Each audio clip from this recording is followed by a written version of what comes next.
International trade is the backbone of our modern commercial world as producers in various nations try to profit from an expanded market rather than be limited to selling within their own borders. With international trade in food booming, consumers are increasingly concerned about food safety, how food is produced, and how it is handled within the supply chain. Farmers are increasingly required to use production methods that reduce the impact of agricultural practices on the environment, to reduce their use of agricultural chemicals, and to make efficient use of natural resources, both land as well as water, all while safeguarding the welfare of workers and conserving farm ecology. Good agricultural practices, in short it is called GAP, represents a solution for producers seeking to address consumer concerns in domestic and foreign markets. Let us now define GAP. FAO of United Nations has defined good agricultural practices as practices that address environmental, economic and social sustainability for on-farm processes and result in safe and quality food and non-food agricultural products. The objective of GAP are ensuring safety and quality of produce in food chain, capturing new market advantages by modifying supply chain governance, improving natural resources use, workers' health and working conditions, creating new market opportunities for farmers and exporters in developing countries.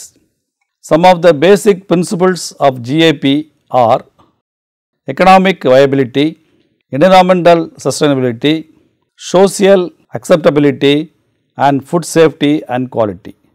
Key elements of GAP are prevention of problems before they occur, risk assessment, commitment to food safety at all the levels, communication through the production chain, mandatory employee education program at the operational level, field and equipment sanitation, integrated pest management, oversight and enforcement, finally verification through independent third party audits. BIS standards of GAP we will see. In India, agriculture producers are highly localized occupations and display a lot of variability in cultural practices and varietal preferences across regions. Further, with the opening up of world market, there is a flow of trade in the agricultural products. It is therefore necessary to define and assign certain common minimum standards to facilitate trade in these products and to win the confidence of the consumers within the country and outside. With this in view, Bureau of Indian Standard of Government of India has formulated standards in agricultural practices.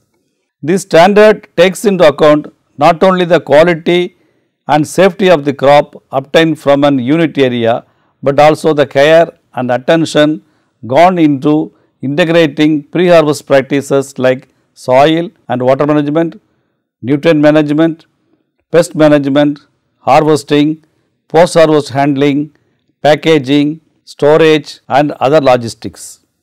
The objective is to ensure food safety, occupational health, safety and welfare, and wherever possible animal welfare also. The entire operation is also intended to make farming practices environment friendly. BIS India GAP certification.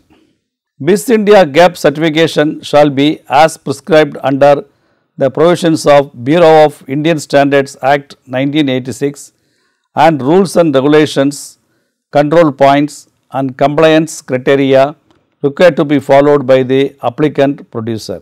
There are 153 criteria marked as major or minor or RACO.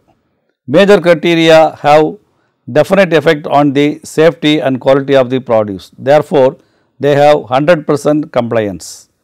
The criteria marked as minor if implemented, would provide an advantage to the assessment for Indian GAP certification. Three categories of license are issued. Indian GAP A.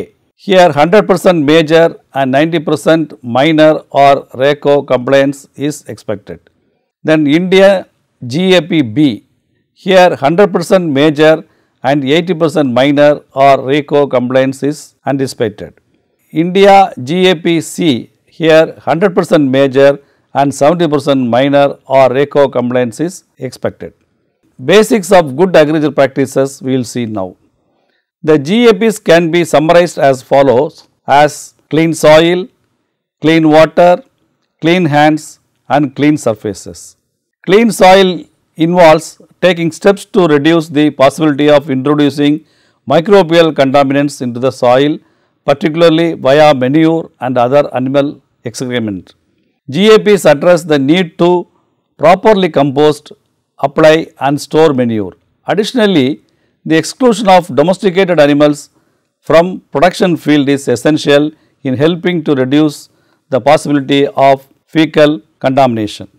Clean water entails making sure all water used in washing, cooling, processing is of drinkable quality. Packing ice should be also made from drinkable water. Water used for irrigation and foliar applications also need to be free of human pathogens.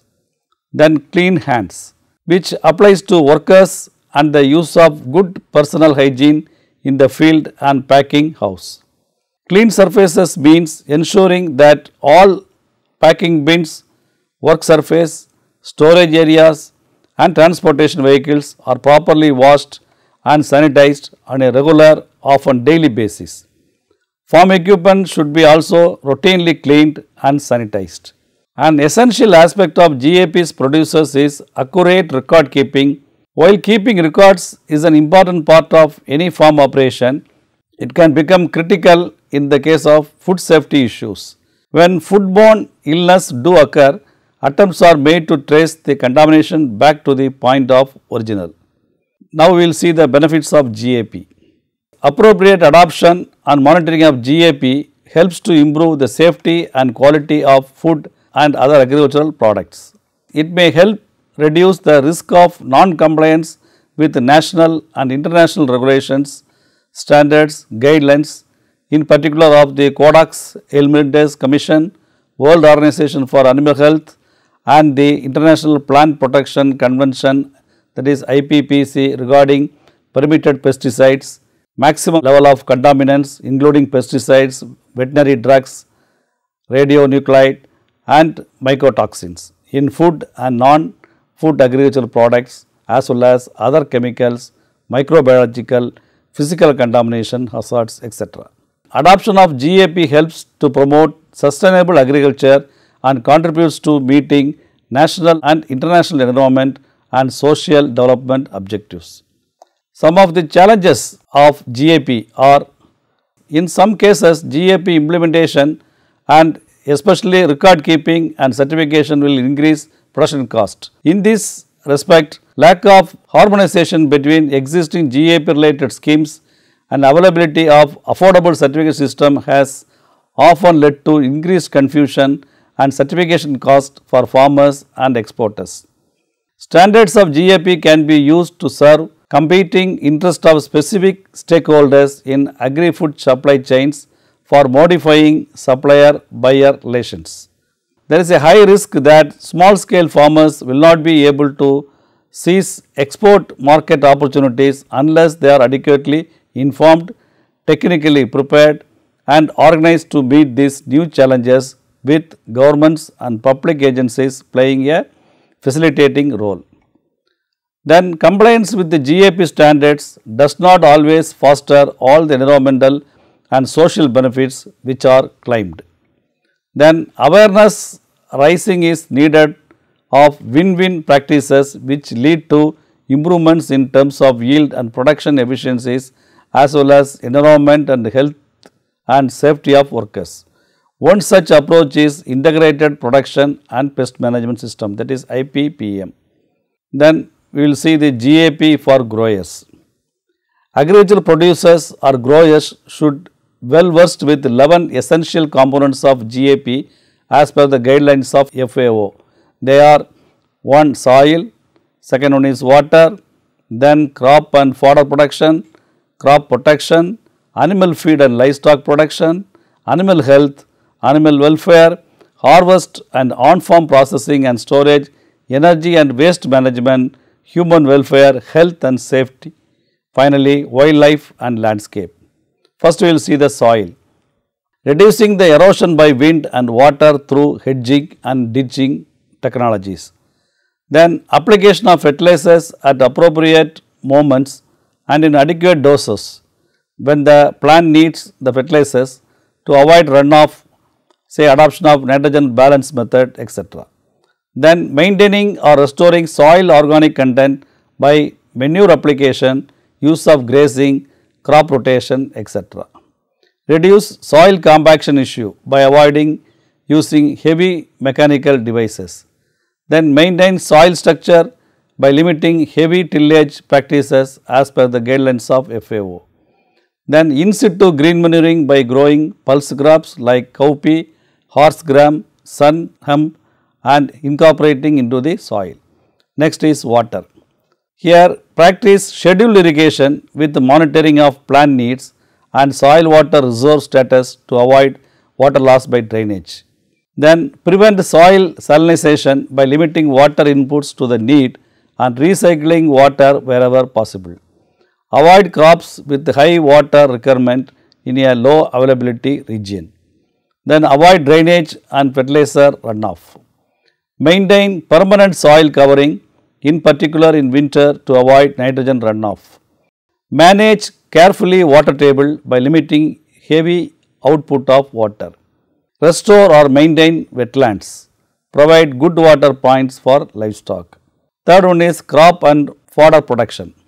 Select annual and perennial crops, their cultivars and varieties to meet local consumer and market needs. Select crops according to their suitability to the site and their response to available inputs.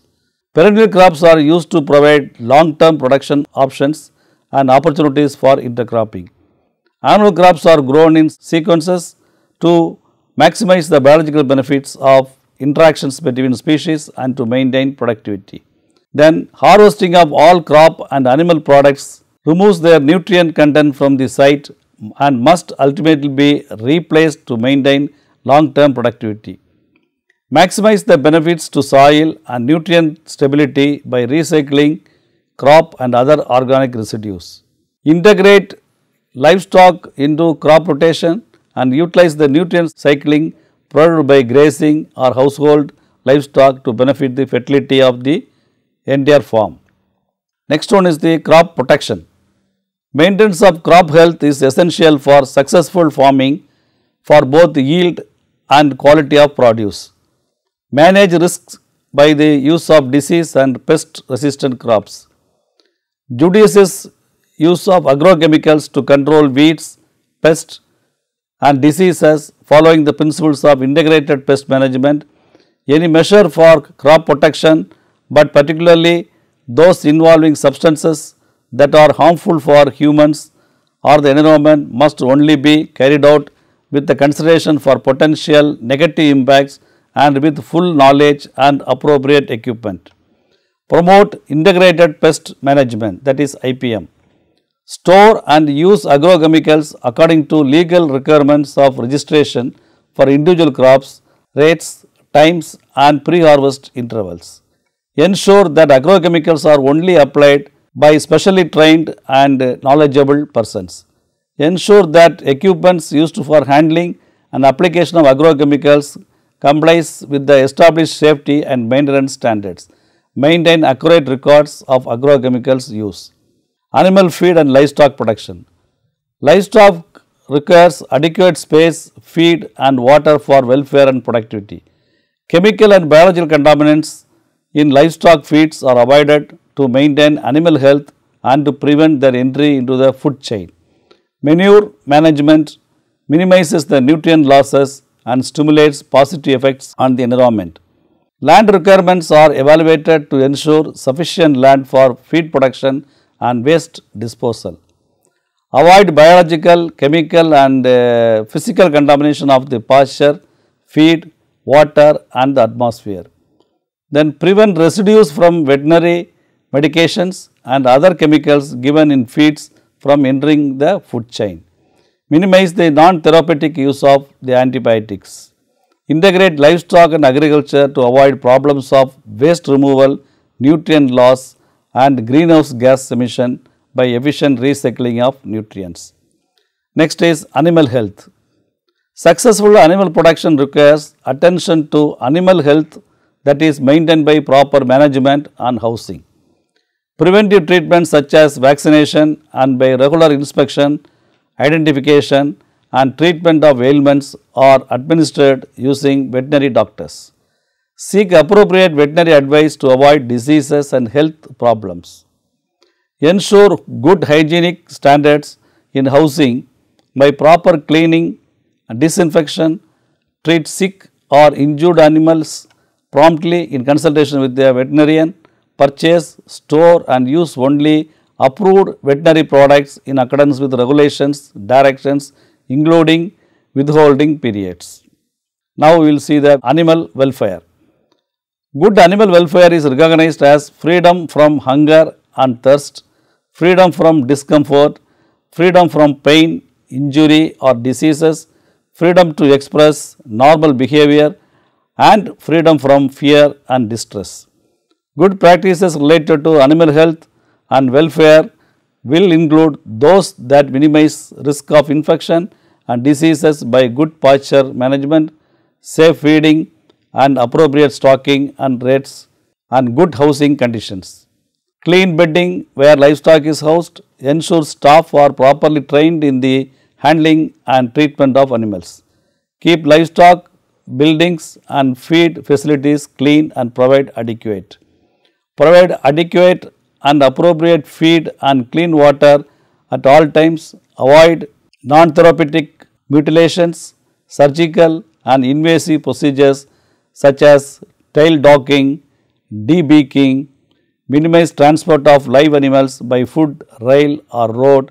Handle animals with appropriate care and avoid the use of instruments such as electric goods. Maintain animals in appropriate social groupings wherever possible. Discourage isolation of animals except when animals are injured or sick and conform to minimum space allowances and maximum stocking densities. Next is harvest and on-farming processing and storage. Product quality also depends upon implementation of acceptable protocols for harvesting, storage, wherever appropriate, processing of farm products. Harvesting must conform to regulations relating to pre-harvest intervals for agrochemicals and withholding periods for veterinary medicines. Food produce should be stored under appropriate conditions of temperatures and humidity in space designed and reserved for that purpose. Provide for clean and safe handling for on-farm processing of products. For washing, use recommended detergents and clean water.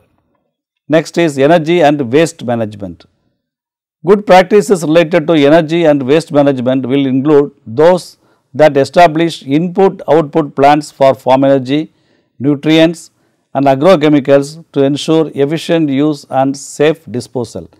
Adopt energy saving practices in building design, machinery size, maintenance and use. Investigate alternative energy sources to fossil fuels, wind, solar, biofuel, etc. and adopt them wherever feasible. Recycle organic waste and inorganic materials wherever possible. Minimize non-usable waste and dispose them of responsibly. Then store the fertilizers and agrochemicals securely and in accordance with the legislation. Establish emergency action procedures to minimize the risk of pollution from accidents. Maintain accurate records of energy use, storage and disposal. Human welfare, health and safety. Growing fresh produce requires a significant amount of hand contact during harvesting, sorting and packing. A worker who shows signs of diarrhea, vomiting or sudden yellowing of the skin or eyes may have a disease that can be transmitted from food and should not handle fresh produce. Every food handler should wash his or her hands before starting work, after breaks and especially after using the restroom. It may be difficult to provide the necessary sanitary facilities, but clean, accessible and appropriately stocked restrooms and hand washing stations are essential for preventing product contamination. Last one is the wildlife and landscape. Public concern about modern farming is directed at the loss of space for wild animals and their trespassing into villages in the border areas. The challenge is to manage and enhance wildlife habitats while keeping the farm business economically viable. Good practices related to wildlife and landscape will include those that identify and conserve wildlife habitats and landscape features such as isolated trees on the farm, create as far as possible a diverse cropping pattern on the farm, minimize the impact of operations such as tillage and agrochemicals use on wildlife, manage field margins to reduce noxious weeds and to encourage a diverse flora and fauna with beneficial species, manage water courses and wetlands to encourage wildlife and to prevent pollution, and monitor those species of plants and animals whose presence on the farm is evidence of good environmental practices. Next, we will see the organic farming practices. Organic production is a holistic system designed to create a harmonious relationship between people and environment, farming and agro ecosystem, including protection of soil, organisms, plants, livestock. The principal goal of organic production is to develop enterprises that are sustainable and consistent with their natural perpetuation of species and environment. Let us now define the organic system. Organic agriculture can be defined as an integrated farming system that strives for sustainability, the enhancement of soil fertility and biological diversity, whilst with rare exceptions prohibiting synthetic pesticides, antibiotic, synthetic fertilizers, genetically modified organisms and growth hormones. Basic principles of organic farming are the principles of health. Organic agriculture should sustain and enhance the health of soil, plant, animal, human as one and indivisible. Second is the principles of ecology. Organic agriculture should be based on living ecological systems and cycles, work with them, emulate them, help sustain them. Third one is principles of fairness. Organic agriculture should help to build on relationship that ensures fairness with regard to the common environment and life opportunities. The principles of care. Organic agriculture should be managed in a precautionary and responsible manner to protect the health and well-being of current and future generations and the environment. Indian standards for organic farming we will see now. NPOP program. The Government of India has implemented the National Program for Organic Production, that is NPOP. The national program involves the accreditation program for certification bodies, standards for organic production, promotion of organic farming, etc. The NPOP standards for production and accreditation system have been recognized by European Commissions, EU, Switzerland for unprocessed plant products as equivalent to their country standards. Similarly, United States Department of Agriculture USDA has recognized NPOP conformity assessment procedures of accreditation as equivalent to that of US. With these recognitions, Indian organic products duly certified by the accredited certification bodies of India are accepted by the importing countries. India rank in terms of world organic agriculture land was 15 as per 2013 data. The total area under organic certification is 5.71 million hectares as per 2015-16 data. This includes 26% cultivable area with 1.49 million hectares and rest 74%, that is 4.22 million hectares forest and wild area for collection of minor forest produces. Organic logo trademark. India Organic will be granted on the basis of compliance with the National Standards for Organic Production NSOP, communicating the genuineness as well as the origin of the product. This trademark is owned by the Government of India. Only such exporters, manufacturers and processors whose products are duly certified by the accredited inspection and certification agencies will be granted the license to use the logo, which would be governed by a set of regulations. The difference between conventional farming and the organic farming are very distinct. See, the conventional farming is based on economic orientation, whereas organic farming is based on ecological orientation. In conventional farming, genetically modified organisms are used, while in organic farming it is not used. In the conventional farming, synthetic fertilizers are used, whereas organic farming it is not used. In conventional farming, weeds are controlled through herbicides, whereas organic farming they are removed only manually. Then pesticides and fungicides are used in conventional farming to control pest and disease, whereas in the case of organic farming, biological methods are allowed and encouraged. Then conventional farm produce will have chemical residues, whereas organically produce will not have chemical residues. Then conventional farming may result in air, water, soil pollution, whereas organically farmed will not pollute the environment. Then in the conventional method, soil fertility is maintained for shorter period, whereas in the case of organic farming, sustenance is for longer period. Then basic techniques of organic farming we will see now. Use of cover crops, green manures, animal manures, crop rotations to fertilize the soil, maximize biological activity and maintain long term soil health. Then use of biological control, crop rotation and other techniques to manage weeds, insects and diseases.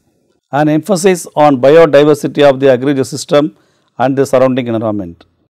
Using rotational grazing, mixed forage pasture for livestock operations and alternate health care for animal well-being. Reduction of external and off-farm inputs and elimination of synthetic pesticides and fertilizer or other materials such as hormones, antibiotics and GMOs.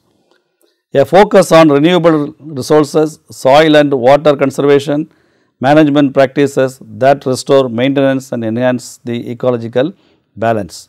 To make maximum use of solar energy and to reduce the use of all types of external inputs to an absolute minimum. To sum up, good agriculture practices are the practices that address environmental, economic and social sustainability for on-farm processes and result in safe and quality food and non-food agriculture products. The objectives of GAP are to ensure safety and quality of produce in the food chain, capture new market advantages by modifying supply chain governance, improve natural resources use, workers' health and working conditions, creating new market opportunities for farmers and exporters in developing countries.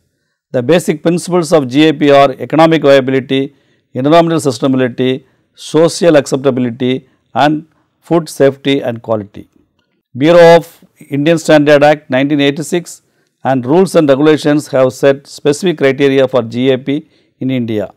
Agricultural producers or growers should be well versed with 11 essential components of GAP as per the guidelines of FAO, namely clean soil, clean water, crop and fodder production, crop protection, animal feed, livestock production, animal health, animal welfare, harvest, on-farm processing and storage, energy and waste management, human welfare, health and safety, wildlife, landscape issue, etc. Organic farming is an integrated farming system that strives for sustainability, the enhancement of soil fertility and biological diversity, while with rare exceptions prohibiting synthetic pesticides, antibiotic, synthetic fertilizers, genetically modified organisms and growth hormones. The four principles of organic procedures are health, ecology, fairness and care. National Program for Organic production, NPOP, encourages farmers to adopt organic farming and issues India organic logo to be affixed on label by following the regulations.